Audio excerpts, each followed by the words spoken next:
अभी हम उस जगह पहुंच चुके हैं जिसको टनल ऑफ अनारकली कहा जाता है।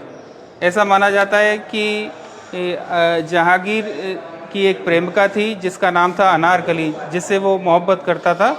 अकबर को ये सब पसंद नहीं था। लास्ट में अकबर उसको ज़िंदा दीवार में चिनवा देता है। पब्लिक समझती है अनारकली मर गई, लेकिन एक सीक्रेट टनल से उसको लाहौर भेज देता है। ओके। तो ऐसा माना जाता है कि ये टनल यहाँ से आगरा, आगरा से दिल्ली और दिल्ली से लाहौर निकलती है। लेकिन अच्छा। ऐसा कहना बिल्कुल गलत है।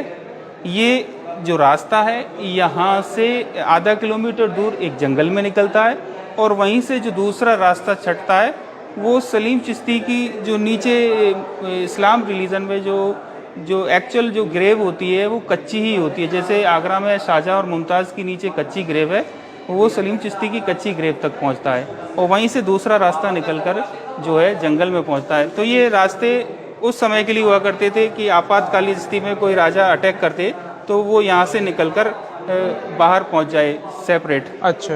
बाद में ये अनारकली की टनल यानी अनारकली की सुरंग के नाम से इसलिए जुड़ा कि एक मूवी बनी यहाँ पर मुगल आज़म, जिसमें ये दिखाया गया है, ये सारी कहानी बताई गई है, जिसमें इस के शॉट्स लिए गए थे जहाँ से अकबर उसको लाहौर भेजता है। तब से ये फेमस हो गई अनारकली की सुरंग, जहाँ से अकबर ने अनारकली को लाहौर भेज दिया था। ओके। तो ऐसा कहना बिल्कुल गलत है। अनारकली जो है स्टोरी में जहांगीर की लाइफ में कोई लड़की रही हरम की, लेकिन मूवी में उसको डिटेल में बताया गया है ये सारी चीज़ें। तो पब्लिक समझती है कि ये अनारकली का टनल है। जहांगीर की जो वाइफ थी वो मानवाई थी, और बाद में उसने नूर जहाँ से भी शादी की। ओके। तो ये उनकी रियल वाइफ थी, और जो मुगल आज़म में दिखाया है उसी की वजह से इसको अनारकली का टनल कहते हैं। अच्छा। और कुछ सर लोग बताते हैं कि अनारकली को दीवार में चिनवाया गया था, उसके क्या बिहाइंड क्या स्टोरी है? देखिए, इतिहास में जहाँ तक मेरी स्टडी है, मैं ऐसा नहीं कहता कि अनारकली कोई नहीं थी, हुआ होगा ऐसा, लेकिन जहाँ तक मेरी स्टडी है मैंने ऐसा कहीं नहीं पढ़ा या नहीं देखा कि अनारकली जो है उसकी प्रेमिका थी और जो उसको अकबर ने ज़िंदा दीवार में चिनवा दिया। ये मूवी में ये सब चीज़ें दिखाई गई हैं, तो तब से लोगों के दिमाग में ये चीज़ें आई कि अनारकली कोई थी जिससे जहांगीर मोहब्बत करता था और अकबर उसको ज़िंदा दीवार में चिनवा देता है। लेकिन वास्तविकता ये है कि अनारकली एक छोटी सी लाइफ में कोई मतलब एक लड़की थी हरम की जो जहांगीर की लाइफ में आई, लेकिन उसको एक डिटेल में मुगल आज़म में दिखाया, तो तब से अनारकली को जो है रियल समझ लिया लोगों ने। नेचुरल एसी कहा जाता है अकबर का, एयर कंडीशनर कूलर, जहाँ से जो प्राकृतिक हवाएं आती थी। ओके। जैसा कि हम आपको बता चुके हैं, इसके बैकग्राउंड में एक लेक था, आर्टिफिशियल वाटर लेक, एक झील थी, और ये डबल वॉल है। पीछे इसके वेंटिलेशन है।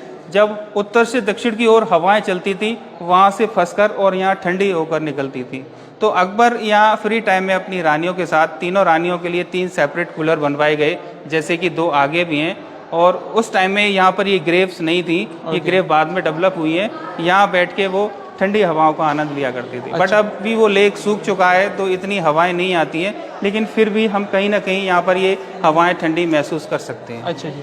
तो ये सर क्या यहाँ से खुला था ऊपर से? हाँ, ये पोला है सर।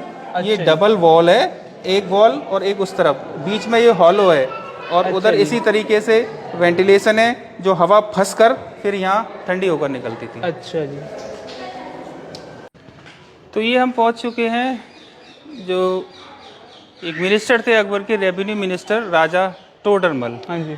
जो उस टाइम में जितना भी खेती का लगान, टैक्स वगैरह जो वसूला जाता था, अच्छा जी। और ये बिल्डिंग उस टाइम में रिकॉर्ड हाउस कही जाती थी। जितना भी रिकॉर्ड होता था वो राजा टोडरमल के अंडर में यही रखा जाता था, जितना भी फाइनेंशियल रिकॉर्ड होता था। और ये सामने आप देख सकते हैं, ये कॉरिडोर्स जो बनाए गए हैं, ये जो जितने भी किसान राजा होते थे या किसान होते थे, वो अपना सारा रिकॉर्ड देने के लिए यहाँ पर आते थे, तो उनके बैठने के स्थान बनाए गए। ये चारों साइड में जो ये कॉरिडोर जो आप देख रहे हैं, अच्छा। और उनको अपना वेट करते थे कि हमारा समय कब आएगा।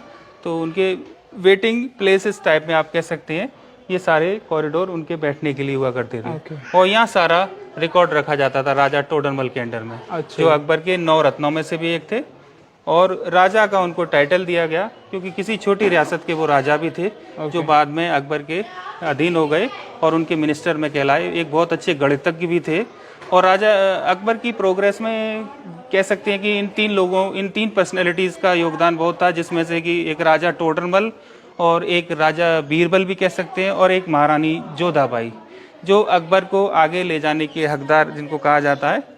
और ऐसा भी कहा जाता है कि जो छोटे मोटे केसेस की सुनवाई भी यही होती थी राजा टोडरमल के अंडर अच्छा में, एक लाइक ए हाई कोर्ट जगह आप पे। कह सकते हैं इसको। अच्छा जी। और जो बड़ा आपने देखा उस तरफ दीवान आम, जो फर्स्ट पॉइंट बताया, हाँ जी। तो लाइक ए सुप्रीम कोर्ट कह सकते हैं, जो कोई बड़ा फैसला होता था अकबर खुद आते थे सुनने के लिए, बाकी छोटे फैसले की सुनवाई राजा टोडरमल द्वारा की जाती थी। अच्छा, इसी जगह पे। जी हाँ, बट अभी ये बंद किया हुआ है सारा जो मोनूमेंट है, यहाँ पर ये लॉक कर दिए गए डिपार्टमेंट ASI ने। अभी ये हॉर्टिकल्चरिस्ट जो डिपार्टमेंट है, जो गार्डन को जो देखता है, हाँ जी। ये फतेहपुर सीकरी के जो गार्डन है आगरा सर्किल में टॉप पे आते हैं। आज भी इनका जो सर्वे होता है काफ़ी साल से हम भी देख रहे हैं, क्योंकि इसको अच्छे तरीके से डेकोरेट किया गया है, अच्छे तरीके से डेवलप करते हैं यहाँ के लोग। और यहाँ जो है उनका एक प्लेस जैसे चौकीदारी टाइप में आप कह सकते हैं, जहाँ वो बैठ के इसका रख रखाव देखते हैं अभी।